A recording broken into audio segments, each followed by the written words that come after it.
Mga ka-farmers, sa video na ito, gusto ko lang pong linawin meron tayong isang kababayan na nagsabi sa akin, bibigyan niya ako ng GCash, masagot lang po ang kanyang mga katanungan. Dahil nga po, baguhan pa lang siya sa pag-alaga ng baboy. So in this video, gusto ko pong mabigayin po ng clarification tungkol po sa ating topic ngayon. Magpapatuloy po tayo pagkatapos po ng intro.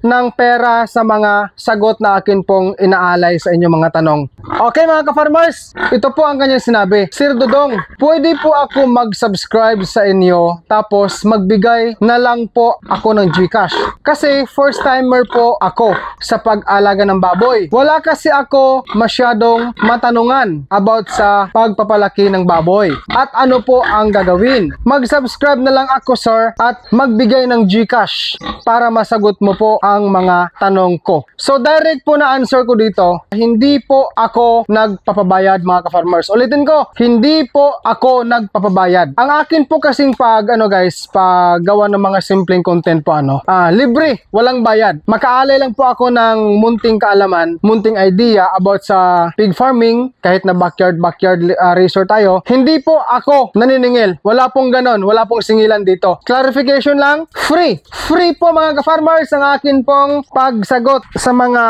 simpleng sagot mula sa mga tanong dyan ninyo. Ulitin ko, wala pong bayad. Ayan, ka-farmers bago tayo magtapos, halika may pakita mo dito ganito kakulit din sa mga biik ang rason kung bakit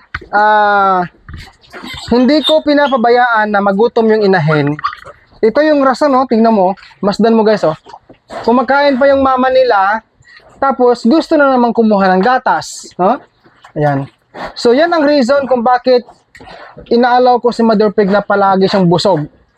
Kasi pag gutom siya, halimbawa, sa akin lang pong na-realize, pag gutom ang inahin, darating talaga or may mga time talaga na hindi siya, nag-ano sa kanyang mga biik, nagpo-provide ng gatas. Kasi kulang Pag busog, yan, maraming gatas yan talaga. Oy, ano ba to? Ito, tingnan.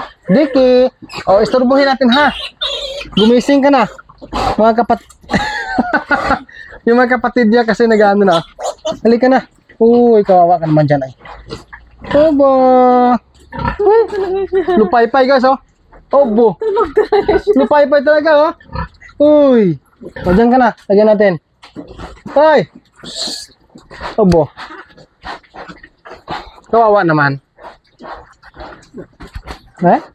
Halika. Ilipat natin dito. Okay lang yan ka-farmers kahit na hindi siya makaano. Kawawa naman. Dyan ka ma. Yeah.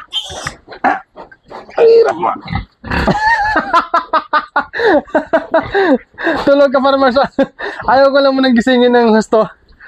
Ginising natin pero hindi Tulog siya Tulog talaga siya Sige, hayaan natin. Kasi antok yan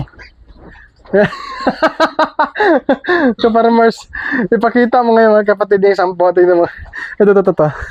Ayan ang kukulit nila. Mga himsog, mga healthy. Ibalik mong camera doon. Ayan, gumagalaw. Padaan ako, excuse me. Diki. Tulog talaga. Tulog talaga. Paypayan natin.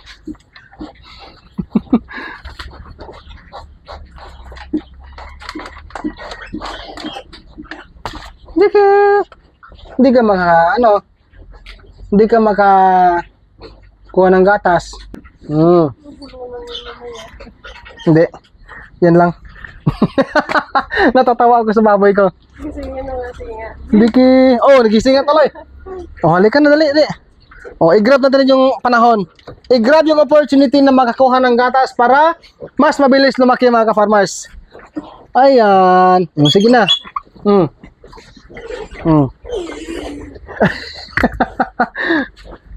Kawawa naman.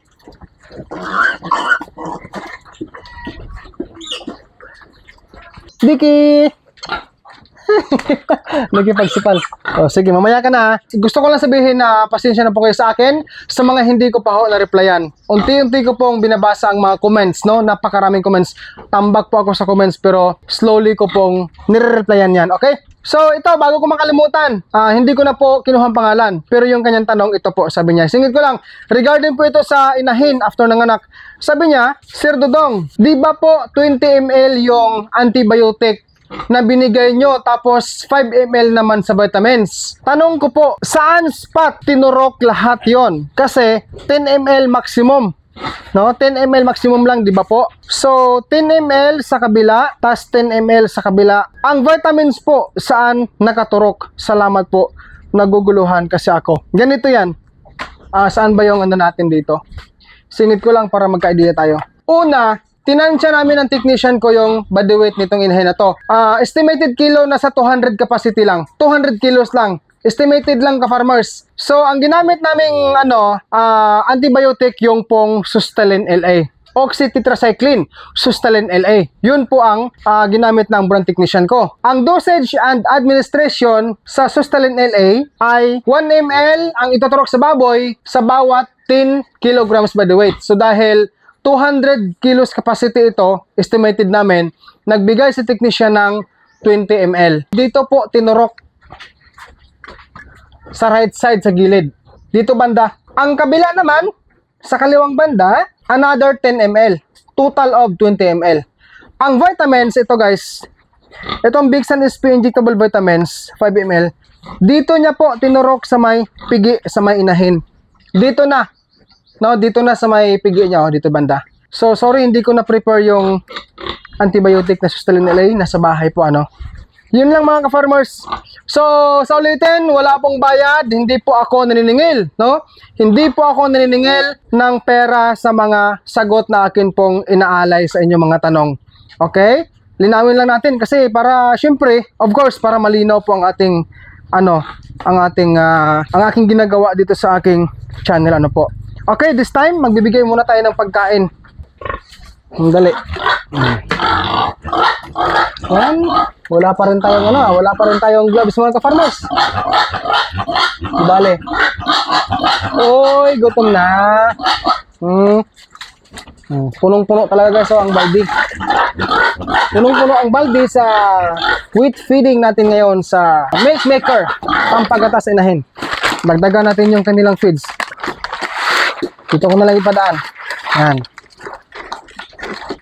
Okay. Kahit pa paano guys, kumakain na yung mga baboy ko ng ang mga biik ko ng feeds. Hoy! Hello!